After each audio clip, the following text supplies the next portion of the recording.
អូខេថ្ងៃនេះខ្ញុំសូមមកឆ្លើយសំណួរសារជាថ្មីព្រោះដោយសារតែវីដេអូមួយដែលខ្ញុំបានផុសទៅហ្នឹងគឺវាឲ្យ replace សំឡេងហើយខ្ញុំអត់ដឹងថាវាជាប់អីទេខ្ញុំអត់បានឆែកមើលប៉ុន្តែខ្ញុំគិតថាមកថតវីដេអូថ្មីគឺលឿនជាងតើតើនៅសំណួរ Could you share me about your experience of applying scholarship to go there សម្រាប់ experience ខ្ញុំដែល apply យកអាហារូបករណ៍ទៅសិក្សានៅក្នុងប្រទេសអាល្លឺម៉ង់ហ្នឹងគឺនៅក្នុង program Erasmus program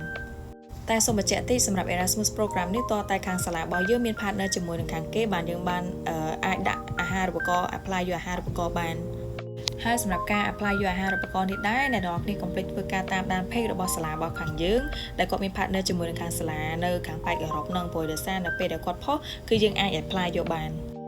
ហើយចំពោះការ apply យកអាហារូបករណ៍នេះដែរក៏មានលក្ខខណ្ឌមួយចំនួនពីខាងសាលាដល់ផងដែរទី1គឺយើងត្រូវជាសិស្សដែលរៀននៅសាលាហ្នឹងសាលាដែលមាន partner ជាមួយនឹងខាង Erasmus program ហ្នឹងទី2គឺតកតងជាមួយនឹង GPA គឺ3ចុចសម្រាប់ master ឬក៏ 3.5 សម្រាប់ master degree អីចឹងទៅប៉ុន្តែអាហ្នឹង depending on ជារៀងរាល់ឆ្នាំដែលគេ update ឲ្យយើងចឹងណាព្រោះសម្រាប់សិស្ស Erasmus ពេលខ្លះអាចនឹង GPA ទាំង 2.5 2.5 អីហ្នឹងក៏អាចដាក់ apply យកបានដែរទី3តកតងជាមួយនឹង transcript ដែលយើងកំពុងតែសិក្សានៅសាកលវិទ្យាល័យនឹងសម្រាប់ទី4តកតងជាមួយនឹង recommendation letter អញ្ចឹងយើងត្រូវធ្វើការស្នើសុំពីលោកគ្រូអ្នកគ្រូដែលយើងធ្លាប់រៀនជាមួយនឹងគាត់ពីមុនចំនួន2ច្បាប់2ច្បាប់ហ្នឹងគឺពីលោកគ្រូអ្នកគ្រូផ្សេងគ្នាមិនមែន2ច្បាប់ហ្នឹងតែគ្រូតែម្នាក់ឯណាទី5គឺតកតងជាមួយនឹង motivation letter ទី6គឺ personal plan ឬក៏ personal statement របស់អ្នកទាំងអស់គ្នាហើយសម្រាប់ឯកសារបន្ទាប់គឺតកតងជាមួយនឹង CV ហើយនិង cover letter ហើយនិង passport របស់អ្នកទាំងអស់គ្នាត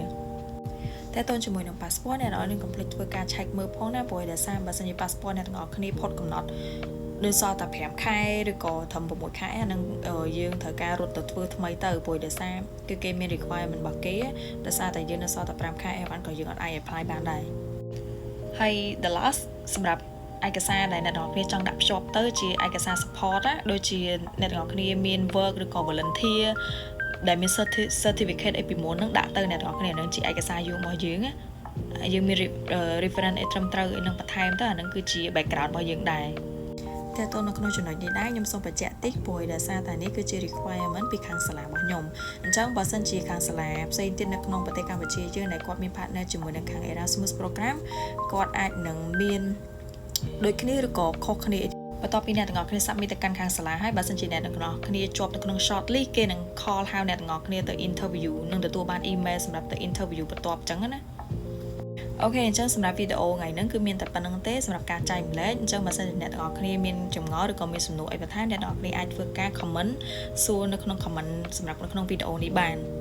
សម្រាប់វីដេអូនេះដែរខ្ញុំសង្ឃឹមថានៅក្នុងការចែកម្លែករបស់ខ្ញុំហ្នឹងក៏អាចជួយទៅកាន់អ្នកដែលគាត់មានបំណងកំពុងតែចង់ដាក់អាហារូបករណ៍ឬក៏បានដាក់អាហារូបករណ៍ហើយនៅក្នុងពី process មួយដែលគាត់ត្រូវរៀបចំនឹងដូចគ្នាអញ្ចឹងសម្រាប់វីដេអូហ្នឹងសង្ឃឹមថាអាចជួយក៏ដូចជាផ្ដល់ប្រយោជន៍មួយចំនួនទៅកាន់អ្នកទាំងអស់គ្នាដែលគាត់ធ្វើការត្រៀមដាក់យកអាហារូបករណ៍ហ្នឹងអូខេអរគុណច្រើនបាយបាយ